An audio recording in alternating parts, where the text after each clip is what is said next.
নমস্কার বন্ধুরা, চলে এসে সুনীতি রান্নাঘরে। আজকের আমার রান্নাঘরে রান্না হচ্ছে কাতলা মাছের ডিম দিয়ে টেস্টি টেস্টি ইউনিক একটা আইটেম করব। খুব কম মরিচ মশলা থাকবে আর খুব কম সময় লাগবে। এই গরমে উপযুক্ত রান্না। এই গরমে বেশিক্ষণ রান্না করে থাকা যায় না, কিন্তু খেতে তো হবে। তাই এই গরমে উপযুক্ত রান্না হচ্ছে কাতলা মাছের ডিমের ঢ্যাঁড়স দিয়ে ইউনিক একটা টেস্টি আইটেম করছি। বন্ধুরা সঙ্গে থাকো, নাহলে অনেক কিছু মিস করে যায়। থাকা কিছু উপকরণ নিয়ে আমি এই টেস্টি একটা আইটেম করছি। বন্ধুরা সঙ্গে থাকো। দেখো, এর মধ্যে আছে ঢ্যাঁড়সটাকে সুন্দর করে ধুয়ে নিয়ে চলে এসেছি, এটা কেটে নেব। আর মাছের ডিমটাকেও আমি ধুয়েছি। এখানে কাঁচা লঙ্কা আছে, রসুন আছে, আর পেঁয়াজ আছে, আর টমেটো মাছ। এগুলো সুন্দর করে সব কিছু গুছিয়ে কেটে নিচ্ছি। বন্ধুরা সঙ্গে থাকো, না হলে অনেক কিছু মিস করে যাবে। এখানে গ্যাসেতে একটা সসপ্যানেতে একটু হলুদ, লেবু রস আর নুন দিয়ে জলটাকে ফোটাচ্ছি। ফোটানো হয়ে গেলে এবার মাছের ডিমটাকে এই জলের ভেতর দিয়ে দিলাম। এইভাবে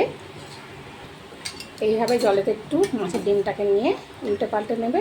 আর দেখবে মাছের ডিমে একটা আলাদা একটা গন্ধ থাকে, তো সেই গন্ধটা থাকবে না। এরমভাবে তোমরা রান্না করবে, খুব সুন্দর এটাই হয়, কিন্তু এক ফোঁটা গন্ধ থাকবে না। 5 মিনিট পরে আমি নামিয়ে নিচ্ছি। দেখো, এটাকে 5 মিনিট হয়ে গেছে। আমি এবারে ছেঁকুনিতে জলটা ঝাড়াতে দিয়ে দিলাম মাছের ডিমটা। জলটা ঝাড়ানো হয়ে গিয়েছে। এবার আমি একটা পাত্রতে ঠান্ডা করতে দিচ্ছি। দেখো, সুন্দর সিদ্ধ হয়ে গেছে। এবারে মাছের ডিমেতে পরিমাণ মতন লবণ দিয়ে দিলাম, পরিমাণ মতন হলুদ দিয়ে দিলাম, দিয়ে সুন্দর করে মিশিয়ে নিয়েছি। এটা চামচ দিয়ে মেশাবে, যেহেতু এটা গরম, তো চামচ দিয়ে এটাকে সুন্দর করে মিশিয়ে দেবে।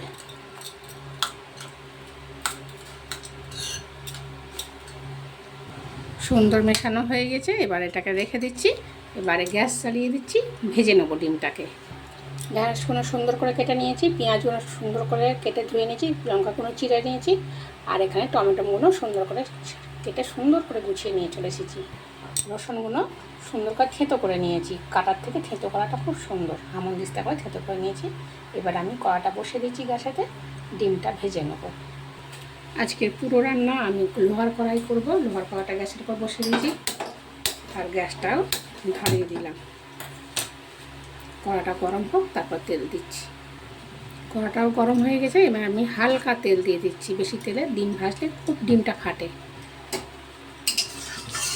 তেলটাও গরম হয়ে গেছে। তেলটা কড়ার সাথে একটু ভালো করে মিশিয়ে নিচ্ছি। এবার আমি ডিমটা ভেজে নিচ্ছি।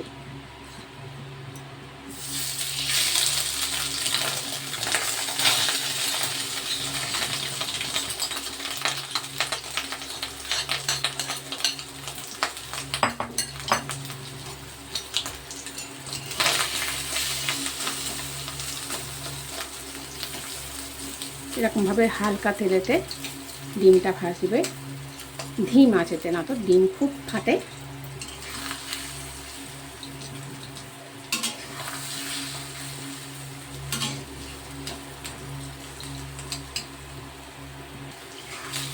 ডিমটা সুন্দর করে ভেজে নিচ্ছি। বন্ধুরার সঙ্গে থাকো। আমি ঝিরি করে ডিমটাকে আমি ভেজে নিচ্ছি। ডিমটা ভাজা হয়ে গেছে। বেশি হার্ড করে ভাজবো, তখন খেতে ভালো লাগবে না। ডিমটা ভাজা হয়ে গেছে। এবার আমি গ্যাসটাকে বন্ধ করে দিয়ে কড়াটাকে পরিষ্কার করে ধুয়ে নিয়ে আসছি। বন্ধুরার সঙ্গে থাকো। কড়াটাকে পরিষ্কার করে ধুয়ে নিয়ে চলে এসেছি। গ্যাসটাও জ্বালিয়ে দিয়েছি। এবার কড়াটা গরম হোক। কড়াও গরম হয়ে গেছে। এবারে আমি তেল দিয়ে দিচ্ছি।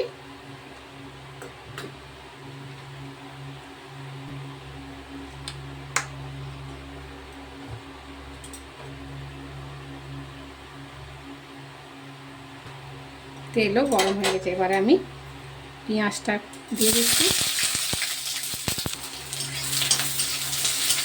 পেঁয়াজটাকে একটু ব্রাউন কালারে ভেজে নিচ্ছি। আমি বেশি এই গরমের সময় বেশি মরিচ মশলা কোনো কিছু ব্যবহার করব না। ভয় ছাড়া কিছু উপকরণ দিয়ে করব। এবার আমি কাঁচা লঙ্কাগুলো দিয়ে দিলাম, আর দিয়ে দিচ্ছি রসুন থেঁতোটাও দিয়ে দিলাম।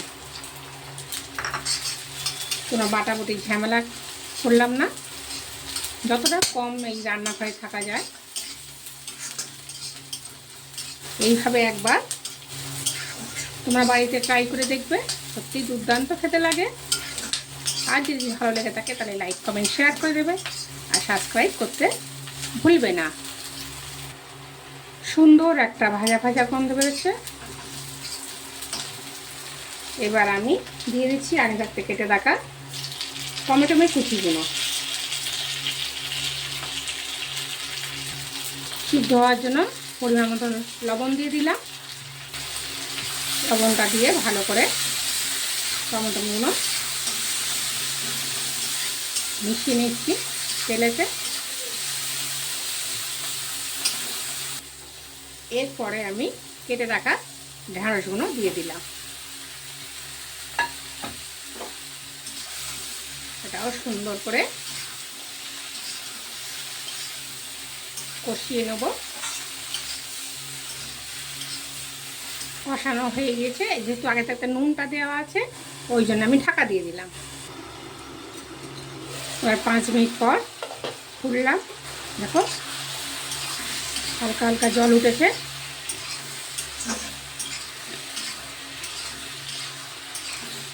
জলটাকে ভালো করে কষিয়ে নিচ্ছি। নিয়ে এবারে পরিমাণ মতন হলুদ গুঁড়ো দিয়ে দিচ্ছি, পরিমাণ মতন ধনে গুঁড়ো দিচ্ছি, পরিমাণ মতন জিরে গুঁড়ো দিয়ে দিলাম। এবারে সমস্ত মশলাটা সুন্দর করে গ্যাসটাকে আস্তে করে দিয়ে আমি কষিয়ে নিচ্ছি, যাতে না পুড়ে যায়। কাঁচা গন্ধটা যতক্ষণ না যায় একটু কষিয়ে নিচ্ছি। সুন্দর করে 5 মিনিট ধরে আমি কষানো হয়ে গিয়েছে। এইবারে আমি আগে থাকতে ভেজে রাখা ডিমটা দিয়ে দিচ্ছি।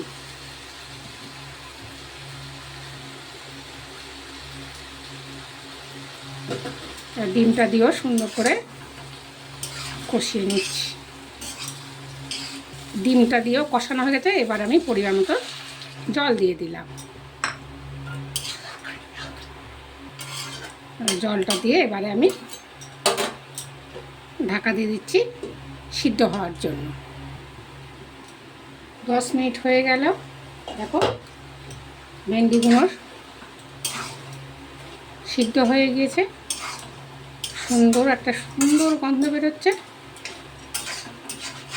এবার এখানেই আমার রান্না শেষ করে দিচ্ছি। এবার আমি ঢাকাটা দিয়ে আর গ্যাসটাকে অফ করে দেবো, আর দমে 5 মিনিট রেখে দেবো। আমার ঢ্যাঁড়স দিয়ে কাতলা মাছের টেস্টি তরকারি হয়ে গিয়েছে। পুরো ভিডিওটা আমার সঙ্গে থাকার জন্য তোমাদেরকে অনেক অনেক ধন্যবাদ। এইভাবেই তোমরা একবার বাড়িতে ট্রাই করে খেয়ে দেখবে, সত্যি দুর্দান্ত খেতে লাগে। আর বেশি সময়ও লাগে না, আর বেশি কিছু উপকরণও লাগে না। এখানেই আমার ভিডিও শেষ করছি। তোমরা সবাই ভালো থাকবে, সুস্থ থাকবে, নিজেদের খেয়াল রাখবে, পরিবারের সবার খেয়াল রাখবে। টাটা।